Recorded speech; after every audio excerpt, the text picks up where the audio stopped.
اب سکن کا جو ہے وہ دیکھیں کہ اس کا انٹروڈکشن ہم آپ کو کرا رہے ہیں کہ جو سکن ہے کور اپروکسیمیٹلی 1 سے لے کے 2 میٹرز اسکوائر مربع اس کا ایریا، یہ ہمارا سب سے بڑا آرگن ہے باڈی کا، اور اس نے یہ ساری باڈی کو کور کیا ہوا ہے، پوری باڈی کو، ایکسٹرنل باڈی کو اینڈ انٹرنل باڈی کو بھی اس نے کور کیا ہوتا ہے۔ جیسے آپ کے وائٹل آرگنز ہیں، اور وائٹل آرگن ہارٹ ہے تو اس کی آؤٹر لیئر اس نے کور کی ہوئی ہے، پھیپھڑوں کی ہوئی ہے، میوکس میمبرین والی ساری آنتوں والی اس نے کور کی ہوئی ہے۔ تو یہ ذہن میں رکھیں کہ جتنے بھی ایکسٹرنل انٹرنل آرگن کو کور کیا ہوتا ہے وہ کس نے کور کیا ہوتا ہے؟ سکن نے کور کیا ہوتا ہے۔ اور سکن جو کارسینوما ہے، جو کارسینوما جس کو ہم کہتے ہیں، کینسر کہتے ہیں، کارسینوما بڑا کینسر ہے ایک، اور وہ بیسکلی وہ کینسر 90% 80 to 90% کینسر جو ہے وہ کارسینوما کہلاتا ہے، اور وہ سارا سکن کا کینسر ہوتا ہے۔ ایک آؤٹر سکن ہے، ایک آپ کے انٹرنل آرگن کی جو سکن ہے وہاں کینسر بنتا ہے، تو 80-90% کینسر یہ سکن کی جو کورنگ لیئر ہے اس کے کینسر ہوتے ہیں۔ تو جب تک آپ دیکھیں اتنا بڑی فیلڈ ہے کہ اگر آپ سکن کو سمجھیں تو اس کا مطلب ہے کہ آپ 80-90% کینسر کو بھی سمجھتے ہیں۔ سمجھ آئیے آپ کو کہ یہ بہت بڑا سبجیکٹ ہے۔ اگر پھیپھڑوں پہ کینسر بنتا ہے تو وہ بھی پھیپھڑوں کی جو لیئر ہے وہ سکن کی لیئر ہے، آپ کو اس کو بھی کیا ہے، یہ وہ کارسینوما ہے۔ گلینڈ کینسر کو کچھ اور کہیں گے، لیکن کارسینوما کے اگر آپ جا کے تعریف پڑھیں گے، ڈیفینیشن پڑھیں گے، تو 80 سے 90% جو کینسر ہیں وہ کارسینوما کہلاتے ہیں۔ ٹھیک ہو گیا؟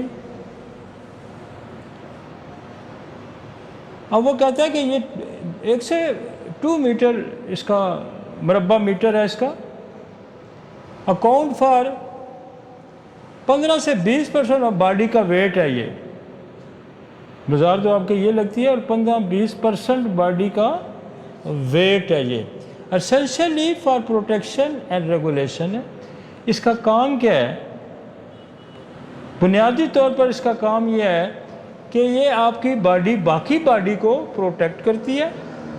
اب دیکھیں نا، سکن اگر کھلی ہو جائے تو ہر قسم کا بیکٹیریا انٹر جائے گا۔ ہارٹ کے اوپر اگر سکن کور نہیں ہے تو ہارٹ کے اندر فوراً چیزیں جائیں گی۔ تو یہ بیسکلی، اور پھر آپ کی باڈی کے جو کیمیکلز ہیں، جو واٹر ریگولیشن ہے، منرل ریگولیشن ہے، وہ کس کا کام ہے؟ جب آپ کو گرمی لگتی ہے تو آپ کو پسینہ آتا ہے، تو وہ ہم ساری آگے جا کے پڑھیں گے، تو وہ سکن ہی سارا اس کو ریگولیٹ کرتی ہے۔ آپ کی انٹرنل ہیٹ کو، انٹرنل سردی ہوگی تو یہ شرنک ہو جائے گی، انٹرنل گرمی ہو جائے گی تو اپنے آپ کو لوز کرے گی، اور سویٹ گلینڈ ایکٹیو ہوں گے، تو یہ سارا اس کا بڑا رول ہے۔ تو وہ سکن کو سمجھنا، اس کا مطلب ہے کہ آپ نے کینسر بھی 80-90% سمجھ لیا۔ آگے جی، اس کی 3 لیئرز ہوتی ہیں۔ یہ بظاہر آپ کو باہر سے شکل لگ آ رہی ہے، لیکن اس کی 3 لیئر ہیں۔ جیسے ہم نے ہارٹ میں پڑھی تھی کہ ہارٹ کی بھی 3 لیئر ہیں، ایک پیریکارڈیم، مائیوکارڈیم، اینڈوکارڈیم۔ اسی طرح پڑھا تھا ہم نے ہڈیوں کی لیئر بھی ہم نے پڑھی تھی، 3 لیئر پڑھی تھی، ٹھیک ہے نا۔ خدا نے دیکھو پروٹیکشن کے لیے اس کی ایک لیئر نہیں رکھی، اس کی 3 لیئر رکھی۔ پہلی لیئرز کو کیا کہتے ہیں؟ یہ ایپیڈرمس ہے، دوسری کیا ہے؟ ڈرمس ہے، اور تیسری کیا ہے؟ ہائپوڈرمس ہے، اور سب کیوٹینیس ٹیشو بھی، کیونکہ یہ نیچے، اس کے بعد نیچے جو جب یہ تینوں لیئر ختم ہوگی تو پھر آپ کا یہاں وہ چربی والی لیئر، فیٹس کی لیئر آئے گی، اس کے بعد آپ کی مسل کی لیئر آئے گی، ٹھیک ہے نا جی۔ تو یہ ہے ایپیڈرمس، یہ اوپر والا حصہ۔ پھر اس کے بھی 5 حصے ہیں: سٹارٹم کورینیم، سٹارٹم لیسیڈیم، سٹارٹم گرینڈولیسیم، سٹارٹم اسپائنوسم، سپائٹم بیزل۔ لیکن یہ ہے اس کے 3، یہ یہاں سے یہ ہے، اور اس کے یہ 3 حصے، 1 2 3 4 5 حصے۔ آپ کو اگر اتنا یاد رکھنا چاہیے کہ اس کے 3 بڑے حصے ہیں، پہلی کو ڈرمس، دوسری کو پہلی کو ایپیڈرمس، ڈرمس اور ہائپوڈرمس، ٹھیک ہے نا جی؟ 3 لیئر تو کم از کم یاد ہونی چاہیے، ٹھیک ہے جی؟ آگے چلتے ہیں۔ اب یہ دیکھیں اس نے بالکل بلاک بھی میں بنا کے آپ کو بتا دیا ہے۔ پہلی کیا ہے؟ ایپیڈرمس ہے، اور یہاں کیا ہے؟ اس کے اندر ہی پورس ہوتے ہیں آپ کے، یہ جو جہاں سے پسینہ باہر ہوتا ہے، یہ یہاں سے ہی اس کے اندر پورس ہیں۔ اس کے بعد ڈرما ہے۔ ڈرما بڑا عام اسکن کا حصہ ہے، بہت اہم حصہ ہے، کیونکہ اس میں سبسیوس گلینڈز پایا جاتا ہے۔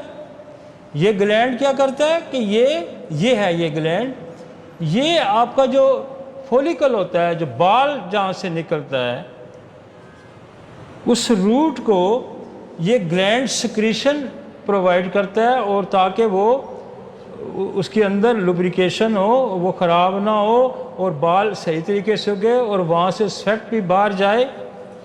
اور اس کا اگر جو پمپلز بنتے ہیں جو باڈی پہ، وہ بیسیکلی یہ سبکیوسس گلینڈز کی خرابی کی وجہ سے بنتے ہیں، اور اگر یہ بند ہوگا تو یہاں سے جہاں سے یہ باہر آ رہا ہے تو یہاں ہی پمپل بنے گا، سمجھ؟